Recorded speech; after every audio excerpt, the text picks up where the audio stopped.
भगवान श्री कृष्ण ने जब मोहिनी रूप धारण किया तो उनके सौंदर्य पर 33 करोड़ देवता मोहित हो गए। सभी देवताओं ने मन में यही कामना हुई कि ऐसी सुंदरी उनकी पत्नी बन जाए, परंतु केवल एक देवता ऐसे थे जिनके मन में मोहिनी के प्रति इस तरह का भाव नहीं आया। वे थे सूर्यदेव।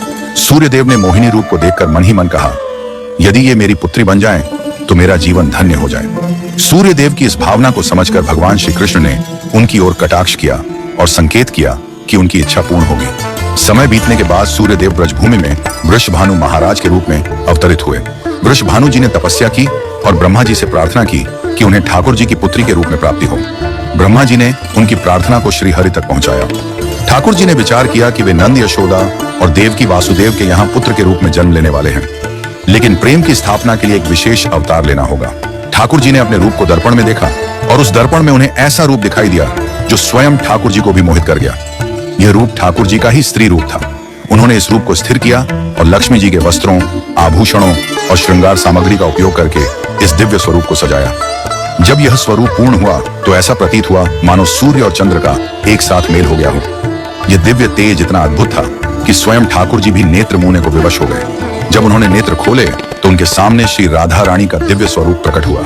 श्री राधा के प्राकट्य का समय सुबह 4 बजे का था, जो ब्रह्म मुहूर्त का समय है। भगवान के अन्य अवतारों का प्राकट्य दोपहर 12 बजे या रात्रि 12 बजे होता है, परंतु राधा रानी का जन्म ब्रह्म मुहूर्त में हुआ, जो नए दिन की शुरुआत का प्रतीक है। यह इस बात का संकेत था कि प्रेम का प्रकाश संपूर्ण विश्व में फैलने वाला है। राधा रानी के अवतरण पर वृषभानु महाराज और कीर्तिदा माता के घर उत्सव मनाया गया। सभी गोपियां ब्रजवासी आनंद में झूम उठे, लेकिन एक अद्भुत घटना ने सबको चकित कर दिया। राधा रानी अपनी आंखें नहीं खोल रही थी। वृषभानु महाराज और माता कीर्तिदा इस बात को लेकर चिंतित हो गए।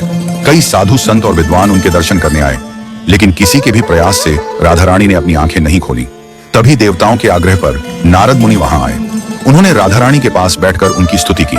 नारद मुनि ने जैसे ही स्तुति गाई, राधा रानी ने पहली बार अपनी दिव्य नेत्रों से नारद मुनि की ओर देखा। उस समय राधा रानी का स्वरूप ऐसा था मानो मृग नयनी सुंदर बालिका अपने पालने से झांक रही हो। यह दृश्य देखकर नारद जी आनंद से झूम उठे। उन्होंने अपनी वीणा और करताल बजाकर कीर्तन प्रारंभ कर दिया और गाने लगे, जय राधे जय वृंदावन वासिनी। वृषभानु महाराज यह अद्भुत दृश्य देखकर भाव विभोर हो गए। उन्होंने राधा रानी को प्रणाम किया और स्वयं को धन्य माना।